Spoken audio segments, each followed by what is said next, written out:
Men, we are not simple, chest-thumping, rock-smashing, fire-starting barbarians. We have depth. We intensely feel. We are scared, yet brave. We love to have fun.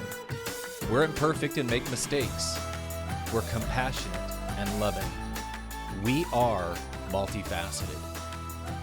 Let's explore the reality of masculinity. So one of the core qualities that I wanted with this podcast was excellence in the quality of the content, in the quality of the audio that you're listening to, in the guests that we're going to be bringing on here in the next couple weeks.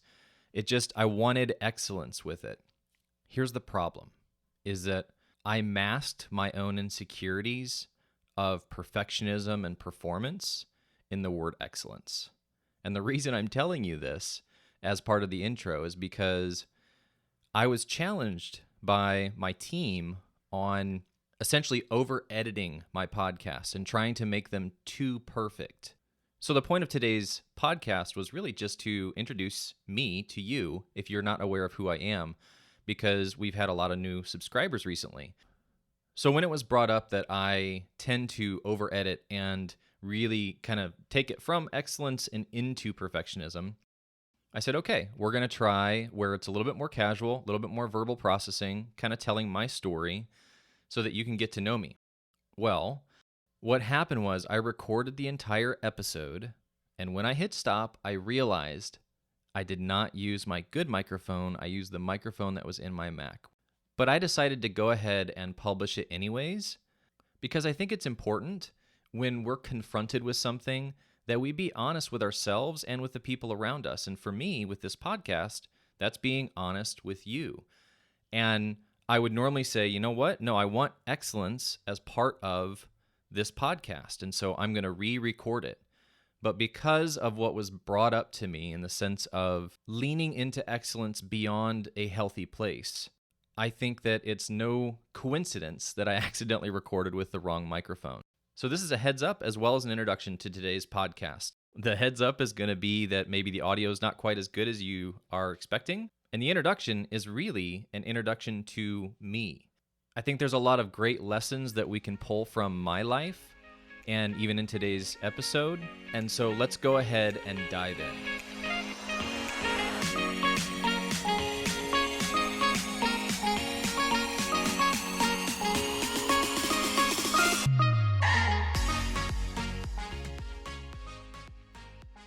So this podcast is going to have a little bit of a different format, and that might be an understatement. So just a heads up, and that is if you are accustomed to kind of the flow or the style or the format of what my podcasts have been, this is going to be pretty different. And the reason is because we've gotten a lot of new subscribers, which has been really fun, really exciting to kind of see the growth happen. But I realized and was quite frankly challenged by the fact that people don't really know who I am. Sure, I'm teaching aspects or elements of what masculinity is or what I perceive healthy masculinity to be and trying to spark the conversation and move it forward, etc. But who is Josh Cearbaugh? What is my background? And so today's podcast is going to be kind of laying that foundation of really introducing me to you and what my background is and where I'm coming from. And so if you make it to the end of this podcast and you like it and you continue to listen and you subscribe, then moving forward, you have kind of a better understanding of the lens that I'm coming from or the angle that I'm coming from. And it really starts with, I grew up in a traditional Baptist home. It was very religious. I remember even as a young teenager, I was only allowed to listen to Christian radio stations. And so I would literally sneak into my room, and this is going to date me, but I would slip a cassette tape into my player, and I don't know how many of you remember, but you would try to time the songs just right and hit the record and then make my cassette tape, my mixtape for the music. I remember times when I would sneak, I'd feel like I was hiding or being rebellious because I was doing that to a song that wasn't on the Christian radio station. And my parents, they loved me. I grew up in a home where a majority of it, they were together, and I'll get into that in a little bit. But as an adult, looking back, understanding, they loved me and they moved the needle forward in the sense of relationally from where they were to where I am today, etc. But there was also some pain. There was also a lot of religion. There was also a lot of misunderstanding in who I am as a person. And I've been working through that over the years, and my relationship with my parents now is good. But it was really my teenage years is when a lot of the, we'll call it dysfunction in my family, started to bubble to the surface. Maybe I began to realize it more so. And my personality is such where I'm the one that calls out the elephant in the room or says what needs to be said. And really, ultimately, I was hurt. I was in a lot of pain as a teenager. I distinctly remember when I came home one day and my dad had left my mom. It was one of the first times I ever saw my mom cry. I've always said that there's 3 things that were no-fly zones as far as conversation in my family, which was sex, money, and emotions, which I know is kind of ironic considering if you're married, that's really the 3 pillars that make up a marriage. But we just never talked about it. We never went there. And, all the way from me already understanding what sex was and my dad sitting on a bed next to me, awkwardly handing me a book to read that told me the story that I already knew, but I had learned from somewhere else, to coming home that day that my dad left when I was 16 and seeing my mom cry for the first time, at least that I remembered. And then money, it was just, things were tight. We were lower middle class, and my dad often didn't keep a job for more than 6 months to a year, and so that put financial strain on our family, etc. I grew up with 3 brothers, so we broke a lot of things that needed fixing. And the list really goes on, but it was really, once I hit my teenage years, it was the traditional, I was the rebel, I was the rebellious one. Really, I was a kid in a lot of emotional pain that didn't know how to articulate it, didn't know how to express it, didn't feel safe to be able to communicate it to my family or even to my friends. So I learned how to put on this tough persona, essentially this mask of, well, I'm the crazy one. If you want to create a story that's memorable, just ask Josh to do it. He'll do all the dumb things for you to be accepted by a group, etc. And from that, I remember sitting down with my dad. I had just turned 18. We sat down as a family. He had been gone for 2 years. And my mom said, Dad wants to come back into the family. And I remember sitting across the table from him, and we had not spoken for those 2 years. And I said, well, I'm leaving for the Marines in 3 months, so I don't really care. And that was really kind of peak pain for me at the time, where I basically didn't have a relationship with my dad. And in the moment, I didn't really want a relationship with my dad. I didn't know that I needed one, but I knew that what I had wasn't healthy. I didn't want it. And so my pendulum swung the other way, and it was basically, well, I don't need a dad. I don't need anyone to guide me in life, as ridiculous as that sounds. But out of that desperation, that place of longing for me to find that subconsciously, I joined the Marine Corps. I remember walking into the recruiter station and basically saying, what's the toughest branch to get into? Oh, the Marines? Okay, great. I walked in all proud, chest puffed out. I was the easiest recruit for the recruiter because I basically just said, sign me up. How do I take the test? What do I got to do? Get me in the Marines. And this was in 2000. I joined September of 2000. And so you can only imagine a year later when 9/11 happened, I joined September 11th of 2000, and I was in from 2000 to 2004. And during that time, I often said, I hate God. I want nothing to do with God, when really that was just a projection of, I'm mad at my dad and I want nothing to do with my dad. And so I applied that same filter to my God and learned how to essentially try to one-up myself in whatever it may be. I went in as a motor T driver, and that wasn't challenging enough. And so at the time, the Marine Corps was coming out with a new martial arts program, and I said, sign me up. So I went through the martial arts instructor course and had a secondary job of training martial arts. And it was really just this whole thing of, I'm looking for acceptance. I'm looking to project that tough outer shell when deep down inside, I was still in a ton of pain. I wasn't willing to let anybody see that softer side of me. People often ask me whenever I kind of say, yeah, I was in the Marines from 2000 to 2004, whether or not I deployed and went to war. And I say it's God's gift to me and his protection that I didn't. And I know a lot of guys that did. I got locked into what's called a non-deployable command. And I ended up doing all 4 years in the United States. I never deployed once. And at the time, I was so pissed because I had friends who had kids and who I cared about that were going to war. And there I was, this single guy who was just trying to look for a fight. And that was the one thing I wasn't able to do.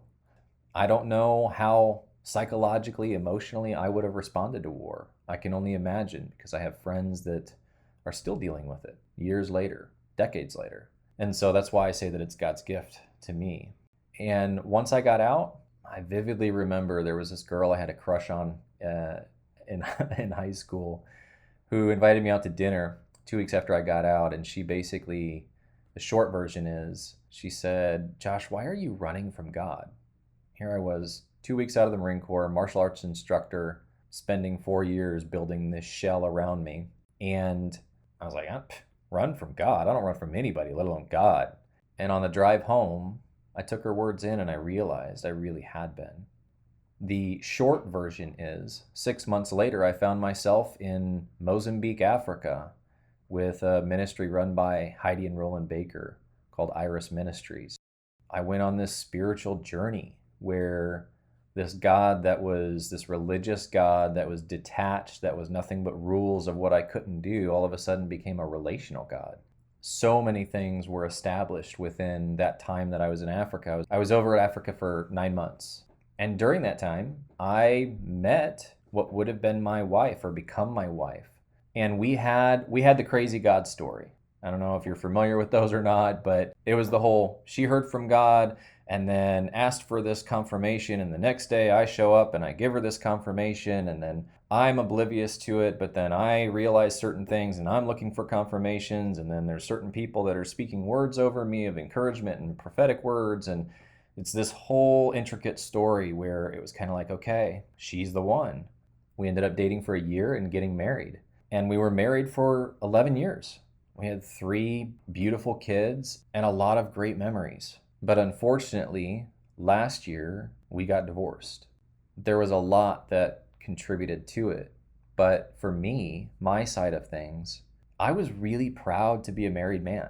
I kind of hung my identity on, well, it doesn't matter what goes on in this world. One of the things I can rely on and depend on and anchor myself in is that I'm a married man. For better, for worse, we're going through worse. We're going to get to the better. And I can trust that.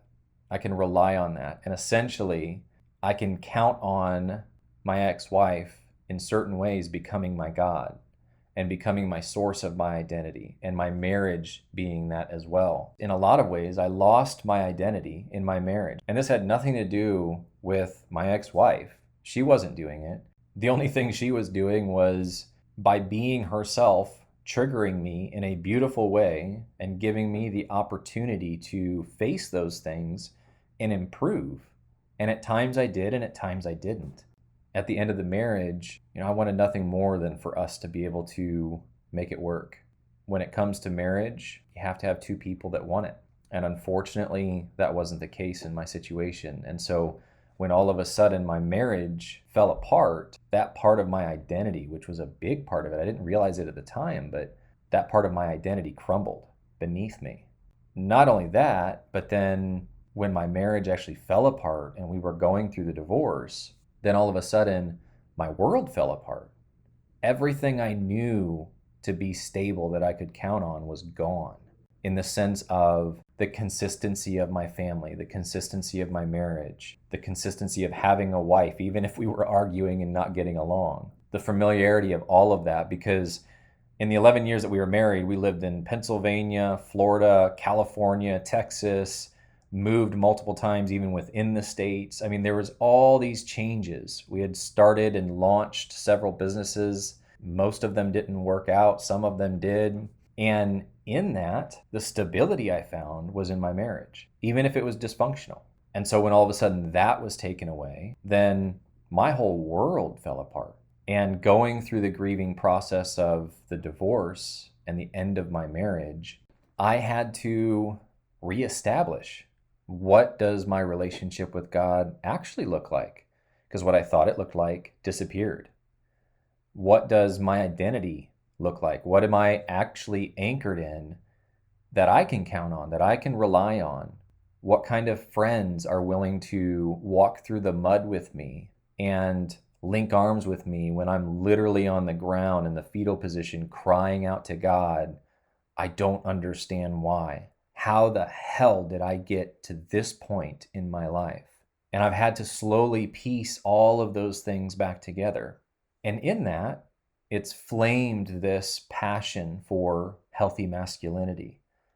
Now, I've pursued masculinity and just health in general, emotional awareness for years, even while I was married. I had a business that fell apart and I hit rock bottom. I burnt myself out and I started meeting with somebody every week for 9 months and felt like I had signed up for a roller coaster I didn't see the full size of. From that unlocked this passion that I had for helping people. And so I actually launched my life consulting practice years ago. And I was meeting with people every week. I had a full-blown practice. But what happened was when we moved from California to Texas, we were one of those people that Texans are not exactly excited to see join the party. But when we did, my life consulting practice, I didn't realize how much of it was anchored in the community that we moved from and how much of it relied on the local community in the sense of meeting in person. So when we moved, all of a sudden that disappeared, which put financial pressure on us, which then made me go, well, what the heck am I doing? How can I kind of revive this thing? And I fell into a familiar victim mentality of this is just out of my control. I can't do anything about it. And that was one of the many ingredients that led to the end of our marriage. Now, post-marriage, when all of a sudden my ex-wife is no longer the convenient excuse that I can give for the reasons that I'm not doing things, then it's on me to go, okay, well, what am I gifted at? What am I passionate about? What do I really care about? What do I want my life to look like? And asking those questions in the midst of the most crazy, unplanned, painful change in my life has pointed me into the direction of what I'm doing now. I'm back meeting with people who have walked through some of the hells that I've walked through. And my story is only one. Everybody has their own history, their own experience, their own trauma past that we inadvertently carry along with us and into whatever that next thing is that we try to bring into our life. We often try to do it while dragging the anchor of our past with us. And so my heart is, I want younger men and even older men to learn from the pain that I've walked through, the mistakes that I've walked through, the things that I've realized. I want to fundamentally punch toxic masculinity in the face and the stereotypes that come with that, and help women realize that there is healthy men out there that are not just wrapped up in their own ego or dysfunctional perception of what success is supposed to look like. Bottom line is, I want to see more men lead by example, starting with myself. And that's really what led to launching this podcast. And in the midst of that, I'm still trying to figure out what it looks like to be a good single dad. When I was married, I would often say single parents are my heroes. Like, genuinely would say that often, because I just don't know how they're able to navigate being the mother figure, the father figure, and providing, kind of managing all of those on their own. And now, we have split custody with our kids, and my ex and I communicate and work together when it comes to raising our kids in the sense of planning things, but we're not full on co-parenting because we have pretty fundamental different approaches to certain core elements of how to raise our kids.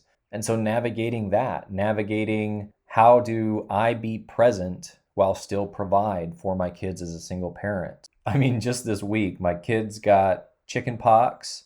I waited until the last minute to figure out my taxes, so I was scrambling for that and feeling stressed, but not trying to project that stress onto my kids. I opened up slots for more clients this week and honestly felt a little bit discouraged by the element of starting over instead of building on the momentum that I had created 6-7 years ago. That feeling of starting over. This was a tough week. And so my point is, I don't have it all together, but I also understand that nothing will change if no one steps up and tries to make masculinity look different and interact different with this world, especially now when everything that we have has been turned on its head and we don't know what our future looks like. We don't know what next month is going to look like. And I think a lot of us men are going through our own version of life being flipped on its head, the world as we knew it crumbling down, and us having to reacclimate to what a healthy norm is. And so this podcast, it's helping me rediscover myself. And in doing that, it's rekindled a passion for helping others. And quite frankly, it challenges me to be a better man. Very selfishly, this podcast is partially for me. It is for so many others. But for this to work, I have to actually step up and accept and own and embrace certain parts of me that I had let die on the vine so many years ago. And so whether you've listened to one episode, 100 episodes, which we're not quite there yet, but we're on our way, I just want to say thank you. Thank you for being willing to contribute and feed into helping me become a better man, helping me refine myself. And I hope that by listening to this podcast, you're able to do that for yourself, that you're able to better understand yourself and better identify the ways that you can improve your life. So thank you for coming along on this journey and for being willing to challenge yourself and improve yourself and become more present in this one life that we get to live. None of us have it all figured out, and most of us are doing our best to improve our own lives and the lives for those that we care about. So please know that I am here for you, to link arms with you. And if you are listening to this podcast, I believe in you. I genuinely believe in your ability to improve who you are as a person.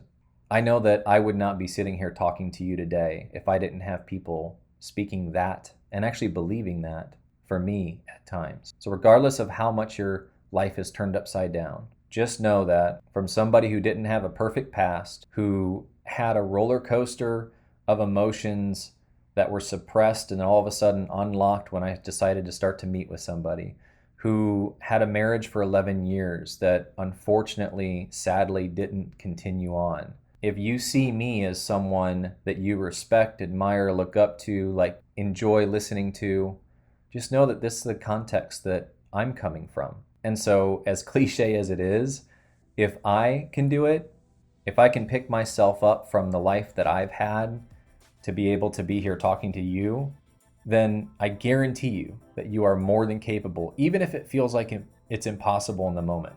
I guarantee you that you are more than capable of doing the same.